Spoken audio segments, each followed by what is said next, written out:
पर शिक्षा विभाग का शिक्षकों के लिए बड़ा निर्णय। 1 जुलाई को खुलेंगे वापस स्कूल।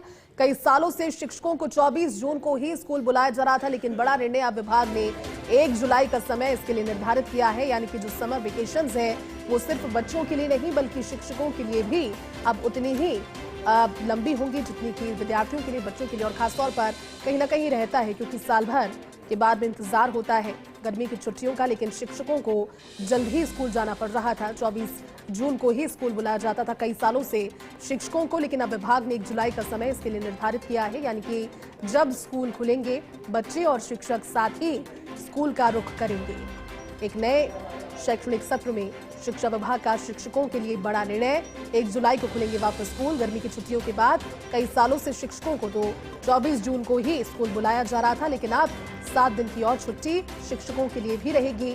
तो ऐसे परिवार जिस तरह से कहा जा सकता है, क्योंकि बच्चों के लिए स्कूल खुलने का समय 1 जुलाई, तो फिर अब शिक्षकों के लिए भी स्कूलों के वापसी का समय 24 जून नहीं बल्कि 1 जुलाई होगा। बड़ी खबर है, शिक्षा विभाग का शिक्षकों के लिए एक बड़ा निर्णय। 1 जुलाई को खुलेंगे वापस स्कूल और 1 जुलाई को ही शिक्षकों को भी अब विद्यार्थियों के साथ स्कूल का रुख करना होगा। शैक्षणिक कार्यों के लिए कई सालों से शिक्षकों को 24 जून को बच्चों से पहले ही स्कूल जाना होता था और नए सत्र के लिए जो तैयारियां थी वो पहले से करनी होती थी, लेकिन संभवतः इस बार इसको लेकर के शिक्षकों के लिहाज से एक बड़ा निर्णय से कहा जा सकता है। हमारे साथ सहयोगी डिंपल शर्मा जुड़ी हैं। डिंपल, शिक्षकों के लिए बड़ा निर्णय लिया है क्योंकि हर बार की तरह अब 24 जून को नहीं बल्कि 1 जुलाई को जब बच्चे स्कूल जाना शुरू होंगे गर्मी की छुट्टियों के बाद, तभी शिक्षक भी स्कूल जाएंगे और उन्हीं के लिए भी 7 दिन की अतिरिक्त छुट्टियां शिक्षा विभाग की ओर से घोषित की गई है। क्या जानकारी, किस तरह से बन पाया ये निर्णय?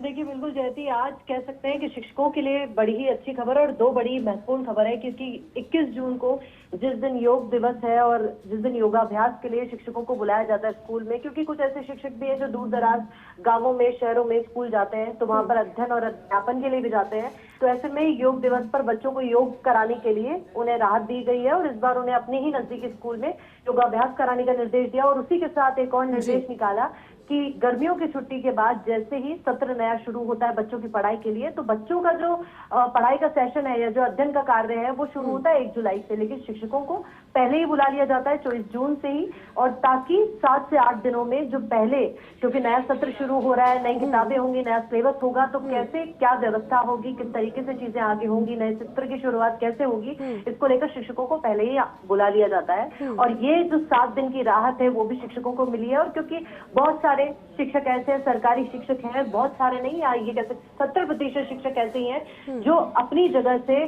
कई दूर दराज शहरों में और जो और जगहों पर स्कूलों में जाते हैं पढ़ाने के लिए, तो उससे उन्हें भी एक्सटेंशन इस बार मिला है। तो गर्मियों की छुट्टियां इस बार सिर्फ बच्चों के लिए नहीं बल्कि 7 दिन और एक्सटेंड कर दी गई शिक्षकों के लिए। तो आज उनके लिए 2 बड़ी खुशखबरियां हैं, दोनों ही चीजों से राहत दी है शिक्षा विभाग ने। और पहले भी ऐसा देखा गया है, जब भी इससे पहले भी कुछ ऐसे इवेंट्स आए थे तब भी शिक्षकों को राहत दी गई, और इस बार भी जो कई सालों से लंबे समय से ये चला आ रहा है कि 24 जून को शिक्षकों को बुलाया जाता है, तो इस बार जो राहत देते हुए 7 दिन का एक्सटेंशन मिला है उनको गर्मियों की छुट्टियों का। शिक्षक भी अब उन्हीं उसी वक्त पे, जब 1 जुलाई से सत्र शुरू होगा तो साथ में ही आएंगे और नए सत्र की जो शुरुआत है वो 1 जुलाई से होगी।